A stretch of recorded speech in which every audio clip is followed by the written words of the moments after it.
Keluarga Besar Serambi Indonesia, izinkan saya membaca sebentuk puisi yang baru saja saya tulis di tempat duduk saya tadi.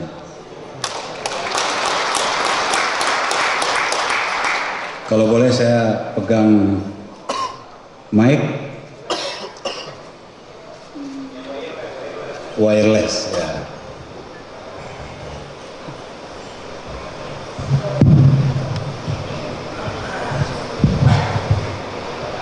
Bapak Ibu sekalian, sekali lagi izinkan saya membaca puisi, judulnya Media.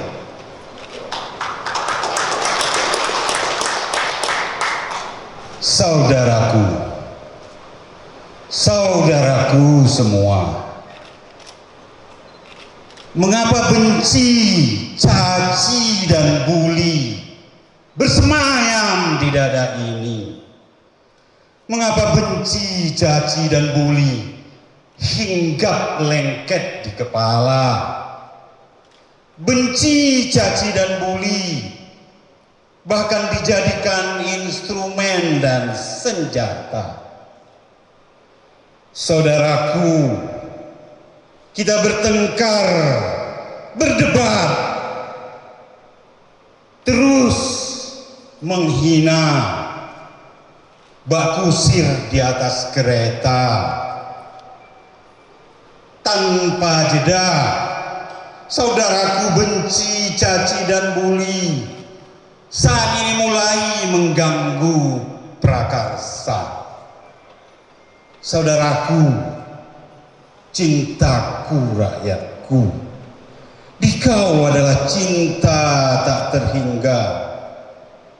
Tuan-tuan adalah cikal yang menghantar bahagia. Saudaraku, mari kita enyahkan durjana. Mari kita datangkan damai yang sudah kita rintis dari Helsinki di Finlandia. Mari kita usir benci, caci dan buli jauh ke sana. Jangan lagi di sini. Aceh kini ingin hebat, ingin bahagia. Gubernur dan SKPA, DPRA sudah mesra dengan ayoman dari Wali Nangro sebagai orang tua.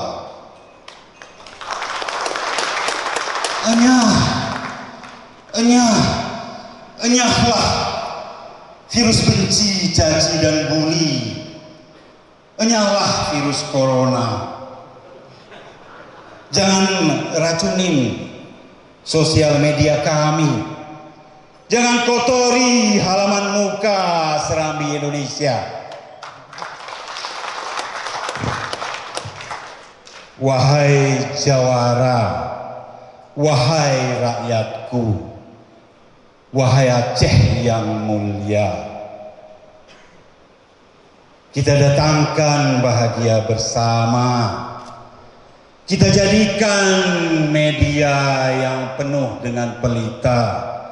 Kita jadikan Serambi Indonesia bagian dari jiwa dan raga. Wahai Serambi Indonesia, jadilah pelita bagi jiwa yang cerah, bagi hati yang sedang merekah. Hapus benci, caci dan buli, dan jelang pagi kami dengan keunggulan yang menginspirasi. Terima kasih. Itulah kata sambutan dari saya. Selamat ulang tahun bagi Serambi Indonesia. Selamat menjadi keunggulan yang menginspirasi. Selamat bagi yang menerima award malam ini. Billahi taufiq wal hidayah. Assalamualaikum warahmatullahi wabarakatuh. Kami mohon kesediaan Bapak PLT tetap berada di atas panggung utama, hadir berbahagia.